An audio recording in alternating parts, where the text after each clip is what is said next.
ನಮಸ್ತೆ, ಎಲ್ಲರಿಗೂ ನಮಸ್ಕಾರ. ನನ್ನ ಹೆಸರು ತಶ್ವಿ. ನಾನು ದುರಸೆಯ ತುಪ್ಪ ಮಾರೋದನ್ನ ಹೇಳುತ್ತಿದ್ದೇನೆ.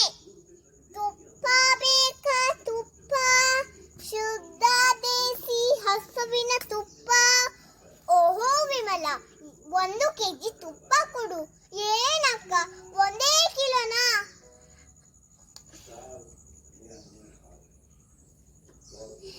ರೊಟ್ಟಿ ಜೊತೆಗೆ ತುಪ್ಪ ಹಾಕಿ ತಿಂದ್ರೆ ನೋಡಿ ಎಷ್ಟು ಆರೋಗ್ಯ ಆಗಿರ್ತೀರಿ ಅಂತ.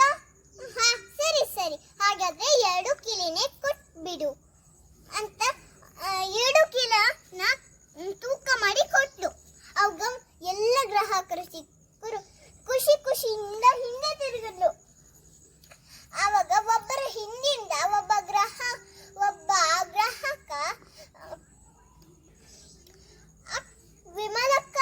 ವಿಮಲಕ್ಕ ತುಪ್ಪ ಇದೆನಾ? ಇಲ್ಲ ಕಂದ, ತುಪ್ಪ ಖಾಲಿಯಾಗಿದ್ದೆ. ನಾಳೆ ಬರುವತ್ತಿಗೆ ಸ್ವಲ್ಪ ಜಾಸ್ತಿ ತುಪ್ಪ ಮಾಡಿ. ಆಯ್ತು ಕಂದ, ನಾಳೆ ನಾನು ಖಂಡಿತನೇ ಖಾಲಿದ್ನಿ ತುಂಬಾ ಸ್ವಲ್ಪ ಜಾಸ್ತಿ ತುಪ್ಪ ಮಾಡ್ಕೊಂಡು ಬರ್ತೇನೆ. ಆವಾಗ ಮಾರನೇ ದಿನ ತುಪ್ಪ ಮಾಡೋಕ್ಕೆ ಶುರು ಮಾಡ್ಲು.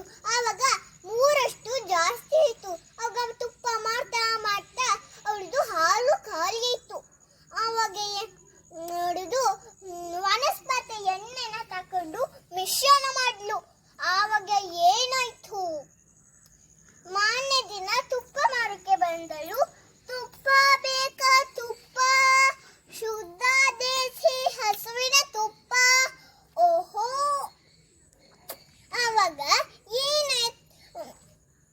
ಅಕ್ಕ ತುಪ್ಪ ಇದೆನಾ? ಹೌದು ಕಂದ, ನಿನ್ಗೆ ಸಿಕ್ಲಿಲ್ವಲ್ಲ ತುಪ್ಪ, ಇವತ್ತು ಸ್ವಲ್ಪ ಜಾಸ್ತಿನೇ ತಕ್ಕೋ. ಆವಾಗ ತೂಕ ಮಾಡಿ ಕೊಟ್ಟಳು. ಅವಾಗ ಏನಾಯ್ತು? ತುಂಬಾ ಮಾಲೀಕನ ಮನೆಗೆ, ಸುರೇಶಣ್ಣನ ಮನೆಗೆ ಬಂದಳು. ವಿಮಲಕ್ಕ, 3 ಕೆಜಿ ತುಪ್ಪ ಕೊಡು. ಎಂತ ಸುರೇಶಣ್ಣ, ಯಾರ ಮನೆಗೆ ಹಬ್ಬನ? ಹೌದು, ಬಟಳ್ರ ಮನೆಗೆ ಹಬ್ಬ ಇದೆ. ನಾನು ಕ್ಯಾರೆಟ್ ಹಲ್ವಾ ಮಾಡ್ಕೊಂಡು ಹೋಗ್ತೀನಿ. ಇಲ್ಲೇ ವಿಚಾರ. ಹಾಗಾದ್ರೆ 3 ಕಿಲೋನ ತಕೋ ಅಂತ 3 ಕಿಲೋ ಮಾಡಿ ಕೊಟ್ಟಳು. ಅವಾಗ ಏನಿತ್ತು? ಹಾಗಾದ್ರೆ 3 ಕಿಲೋನ ತಕೋ ಅಂತ 3 ಕಿಲೋ ಮಾಡಿ ಕೊಟ್ಟಳು. ಅವಾಗ ಏನಿತ್ತು?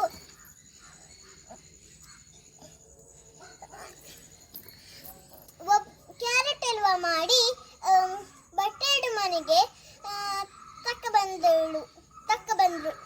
ಆವಾಗ ಎಲ್ಲರಿಗೂ ಸುರೇಶಣ್ಣ ಬಡಿಸ್ದ. ಆವಾಗ ಒಬ್ಬ ವ್ಯಕ್ತಿ ತಿಂದುಕೊಂಡ. ಮುಂಚೆ ದೋಸ್ತು ಆದ, ಇವಾಗ ಯಾಕೋ ಬರ್ತಿಲ್ವಲ್ಲ? ಅವನು ಸುರೇಶಣ್ಣ 2 ಸಲ ತಿಂದುಕೊಂಡ. ಇದು ವಿಮಲಕ್ಕಂದಿಂದ ತುಪ್ಪದಿಂದ ಆಗಿರ್ಬಹುದಾ ಅಂತ.